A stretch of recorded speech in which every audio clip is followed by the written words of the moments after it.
So today we're going to talk about teaching people how to squat in a really fast and effective manner, so you don't have to give them all these different cues or try to work on all these different drills to work on things like ankle mobility or hip mobility, which are often the culprits that we blame for someone not being able to squat well. A lot of times when you ask someone to do a squat, you're going to see things like, let's say they're doing a goblet squat, which is where a lot of people start, but you're going to see a lot of things where they're kind of doing this, or they're just kind of halfway going down, but you tend to see a lot of people sticking their butt way too far back as they squat, and it just prevents them from going too far down. And a lot of times, again, you're going to hear things like, oh, I have really bad ankle mobility, or it's my hips, or even you're going to hear like, my low back doesn't feel great when I squat. Easiest system that I found, 9 times out of 10, when I have new people and I'm teaching them to squat, if I give them a heel elevation, so I elevate the heels.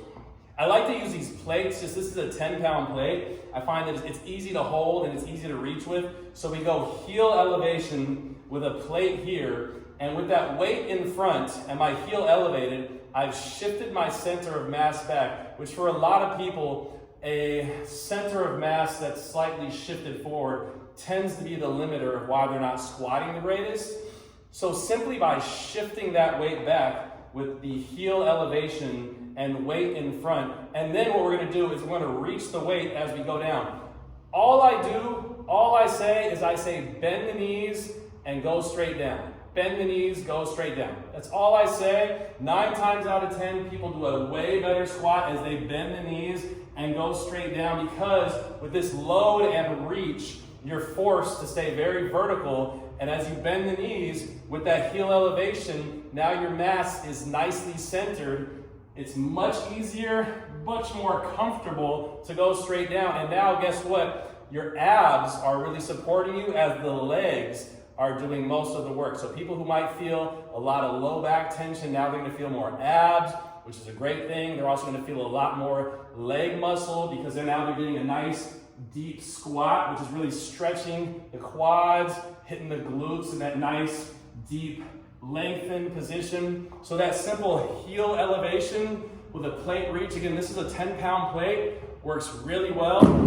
Day 1, 9 times out of 10, you get people doing a really beautiful, nice deep squat. And then from there, you can just progress it to, once they've learned that pattern, they no longer have to reach. You can just give them heavier kettlebells, hold it in front, so we're still shifted back with the weight in front, and we're doing the same thing. We're just saying, just bend the knees, go straight down, and again, we're getting a nice, beautiful, vertical squat because we've simply shifted the weight back. We didn't have to do any ankle mobility drills, no hip mobility.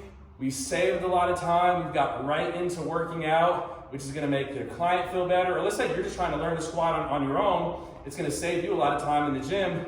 The next thing, let's say if you do have a safety bar, because as the limiting factor of the goblet squat, holding the weight here is eventually it's gonna become just holding the weight here. So if you have a safety bar, which I'll pull ours out really quick. So we have these safety bars here, which I'll put on. So this is a safety bar. The nice transition from now when the weight gets too heavy to hold in front, well, now we're in that same position with the hands in front. So even though the weight is on my back, I have my hands in front, which still allows me to slightly shift my weight back. And also the hands in front provides a nice stacked position here. And again, we're just bending the knees, going straight down. So with that, it's a great system to teach someone to squat on day 1 without a lot of extra cues or a lot of different drills. Now they can get right into working, and now you have a nice system of that plate reaching squat, goblet squat. If you have access to a safety bar, you can always do barbell front squats also. But again, that's a nice system that I found to be really effective in teaching people how to squat day 1, nice and deep, getting some work done. Try it out.